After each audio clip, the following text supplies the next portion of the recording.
தினம்தோறும் விளக்கேற்ற நல்ல எண்ணெய் இதயம் நல்லெண்ணெய். அனைவருக்கும் வணக்கம். இன்னைக்கு சோழங்குர்ணி கிராமத்தில் நம்ம 2 வாரத்துக்கு முன்னாடி இந்த பாதையை சரி பண்ணி கொடுத்தோம். ஸோ அதன் அடிப்படையில் இன்னைக்கு 21 வருஷம் கழிச்சு அவங்க அவங்களுடைய கோயிலை விமர்சையாக இன்னைக்கு பல ஆயிரக்கணக்கான மக்கள் சுற்றி 35 கிராமத்துக்கு மேல இருக்கிற மக்கள் இன்னைக்கு அவங்களுடைய கோயில் விழா கொண்டாடிட்டு இருக்காங்க. விமர்சையாக கொண்டாடப்படுறது கிட்டத்தட்ட 800 வருஷமா இந்த மாதிரியான ஒரு பாரம்பரியத்தை அவங்களோட பாரம்பரிய வழக்கப்படி 800 வருஷத்துக்கு மேல அவங்க இந்த மாதிரியான இதே கோயில் திருவிழா கொண்டாடிட்டு வந்திருக்காங்க. ஸோ இப்போ 21 வருஷமா அந்த கோயில் நடக்கல. ஸோ இப்போ நம்ம அந்த பாதையை சரி பண்ணி கொடுத்ததுக்கப்புறம் அவங்களுக்கு இன்னைக்கு விவசாயம் கொண்டாடினாங்க. கண்டிப்பாக வரணும்னு சொல்லியிருந்தாங்க. நான் அதனால அவங்களோட ஏன்னா அவங்க ஒரு வித்தியாசமான இதில் நல்லபடியாக இன்னைக்கு பெரிய லெவலில் கோயில் நடைபெறுது. கண்டிப்பாக வரணும்னு சொல்லியிருந்தாங்க. ஸோ அதனால் மக்களோட இருந்து கோயில் விழாவில் பங்கெடுத்துருக்கோம். உண்மையிலே சந்தோஷமான விஷயம். ஏன்னா மக்களுக்கு தேவை இன்னைக்கு அவங்களுடைய அடிப்படை உரிமை, அவங்க பின்பற்ற பாரம்பரியம், அவங்க என்ன மாதிரியான ஒரு பாரம்பரியத்தில் அவங்களுடைய ஒவ்வொரு தலைமுறையாக அவங்களுடைய முன்னோர்கள் என்ன செஞ்சாங்களோ அதை செய்யணும்னு ஆசைப்படுறாங்க. அதுலேயே அந்த நடைமுறையிலேயே அங்கங்கே தடை ஏற்படுது. அவங்க இப்போ 800 வருஷத்துக்கு மேலே அவங்களுடைய நடைமுறையை அவங்க 21 வருஷமா செய்ய முடியாத ஒரு சூழ்நிலையே இப்போ இருக்கிற நம்ம தமிழ்நாட்டிலே ஏற்பட்டதுன்னா ரொம்ப வியப்பான விஷயம் தான். தமிழ்நாட்டிலே மதுரை மாதிரியான ஒரு சிட்டிக்குள்ள பக்கத்தில் ஒரு 20 வருஷமா அவங்களுக்கு போகிறதுக்கு வழி இல்லை. அது ஒரு அவங்களுக்கு உரிமை இருந்தும் போகிறதுக்கு வழி இல்லை. அதுக்கு அந்த சூழ்நிலை கூட நம்மளால் ஏற்படுத்தி கொடுக்க முடியலன்ற ஒரு விஷயம் இங்கேயே இருக்குது. அப்போ இன்னும் உள்ள கிராம அளவில் இன்னும் முன்னுக்குள்ளெல்லாம் என்ன மாதிரியான ஒரு சூழ்நிலை இருக்குன்னு நம்ம யூகிக்க முடியுது. கண்டிப்பாக எங்கெல்லாம் பொதுமக்களுக்கு அவங்களோட அடிப்படை தேவையோ அவங்களுக்கு எங்கே உரிமை இருக்கோ அது அனைத்தும் அவங்களுடைய உரிமைகள். மீண்டும் நாங்கள் என்ன சொல்கிறோம்னா, இது மக்களுடைய அரசு, இது இங்கே பொதுமக்களுடைய அரசு. அவரெல்லாம் தேர்ந்தெடுத்த முதல்வர் அண்ணன் விஜயோட அரசு. அது அவங்களுடைய அரசு தான். அவங்களுக்கு என்ன தேவையோ அது அவங்களே அவங்களுக்கு தேவையான உரிமை, அவங்களுக்கு தேவையான அரசு, அவங்களுக்கு தேவையான செய்யறதுக்கு தான் அந்த அரசு இருக்கு. வேற எந்த மாற்று கருத்தும் கிடையாது.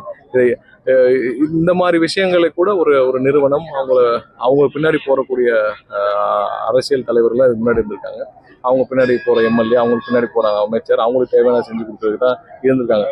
மதுரையிலே இப்படி இருக்கு, ஒரு சிட்டிக்குள்ளேயே இப்படி இருக்கு. ஸோ அப்போ இன்னும் கிராமங்கள்ல மற்ற இடங்கள்ல ஒவ்வொரு இடத்துலையும் எங்க இல்லீகல் குவாரி இருக்கு, இல்லீகல் மைன்ஸ் இருக்கு. இங்கெல்லாம் எவ்வளவு தூரம் மக்கள் பல வருஷம் 25 வருஷமா போராடி ஒரு குவாரியை நிப்பாட்ட முடியல, நம்ம நிப்பாட்டிருக்கோம்.